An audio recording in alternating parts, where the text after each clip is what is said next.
There are plenty of ships in Star Citizen that aren't quite what they seem. Some look underwhelming on paper with the raw stats and all the styles and everything, but end up performing far better than expected, while others have great designs and incredible concepts, but their actual performance just doesn't deliver.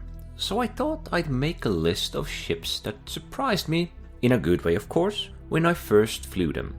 Of course everyone's experience or first impressions are different, so I'm not here to argue about that, and just to share my impressions. Let us start with something small, something beautiful, the incredible little snob, the Mirai Fury. At first glance it looks like a joke, a fragile combat snob with no quantum drive. Weapons are actually quite fine, but nothing outstanding, and for most snobs it's actually kinda hard to find a ship for it. They're a bit awkward, sometimes bulky, or simply below average. But the Fury, it's different. The way it flies, it's beautiful. Just a seat and weapons, nothing wasted. It fits into ships you'd never expect. And above all, it's fun to race in this ship. The handling feels crispy, the view is clear, and the ship turns on a dime. Sure, it won't outmaneuver the best fighters, but it feels better than many of these average ones we see. For me, this Fury is the only snob worth flying. Fragile, yes, but incredibly enjoyable. And I think one of the weirdest fits actually was the Misk Freelancer. I think it was two. You could set two of them straight in line at the back. And technically that would make the Misk Freelancer into a pocket carrier carrying two Furies.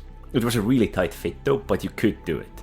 So that is one of the weirdest combos you can actually make.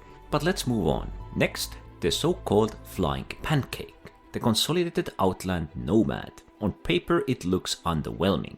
Too big, too slow, easy to hit, not enough health, and other downsides. But it's also a starter ship with a lot of utility. It doesn't need to be something super strong, it just needs to offer you some flexibility and comforts. You get living quarters, 24 units of cargo space, a tractor beam, and it can even serve as a space for a smaller vehicle or a bike or two. It's not a heavy hauler, but a small-time smuggler or flexible solo ship, with 3 size 1 shields, which is kinda unique, and a separation between cargo and interior. It's surprisingly practical. If you place things inside of it correctly, it can even carry a ROC. It will not shine in combat, but as a jack-of-all-trades starter, it works far better than expected. I think it could really use some proper explorer's fuel tanks, thus having larger capacity. Other than that, I think this ship is perfect for a player who wants to find things, pick up things, carry a small vehicle, or just do a bit of everything without really directly focusing on combat. Another pleasant surprise for me was the Crusader Spirit A1. When it was first announced, I just thought it would be a smaller bomber than the A2 and nothing extremely special, but it turned out to be a gem. The bombs hit hard, cover a wide area, and while not as devastating as the A2s, they still deliver serious damage. Maneuverability was far better than I expected, making it a semi-agile mobile bomber, and it actually feels rewarding to fly. It's built for a single role, dropping payloads on NPCs, bunkers, vehicles, or stationary ships, and it does it quite well. Flying it for the first time made me want to see proper carpet bombing missions in the verse. I think it could benefit from content that has us go to a place and destroy some fuel depot or something, and that's what could make it even more specialized, as you could do it with other fighters.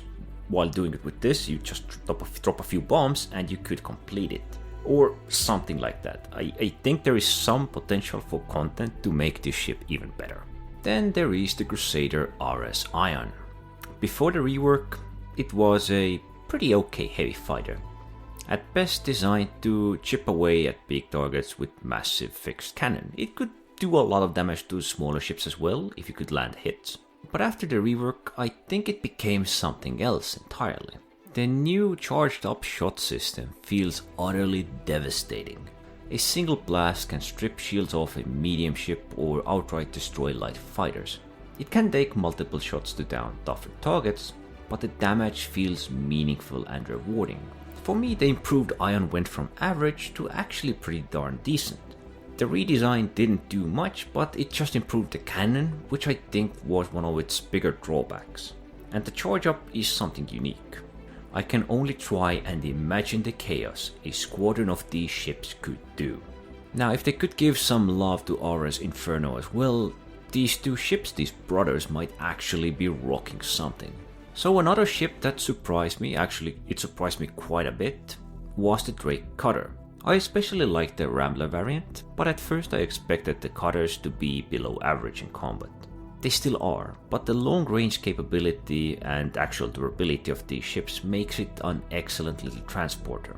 It's very simple, comfortable, and clearly designed for travel more than anything else. No big cargo capacity, no powerful weapons, but for pyro or other distant systems it just makes sense. Perhaps it is one of the weakest starters overall, but as a chilled out traveler ship, it has its charm.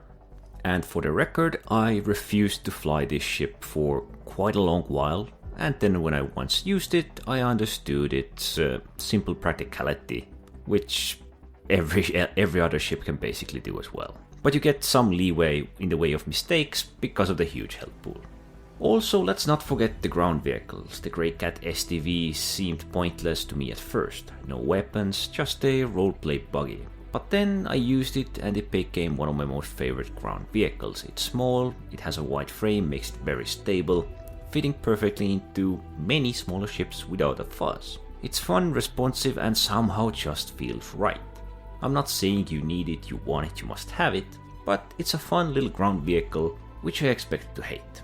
I am sure there are more ships and vehicles which have surprised me, but these are the ones I remember the best. They stand out the most for me. None of them are directly insanely powerful, but they proved more useful or more fun than I initially believed. Of course, there are plenty of ships that deliver exactly what they promised, like the Starlands attack with its flexibility, the Drake Corsair with its firepower, the Anvil Asgard with its unique transport options, and there are gimmicky ships like the MPUV Tractor and the SRB tow ship, which do fill a rare niche role, but don't appeal to too many players. Out of all of the ships I mentioned, I think I was most actually surprised by the Mirai Fury. Don't get me wrong, it's a relatively useless little bag of fun, but somehow when I took it for racing, when I took it for PvP, when I just wanted to have fun, I enjoyed this so much more than I wanted to, than I literally needed to. I have better options, I have far better options than this ship, but somehow I still occasionally want to fly it. I don't always add it as an extra ship on my large ship or medium-sized ship, but I sometimes just want to take it out for a spin and I enjoy it. I will fly it. I won't use it for long, but I enjoy it somehow so much. At the end of the day, everyone has their own little surprises in Star Citizen.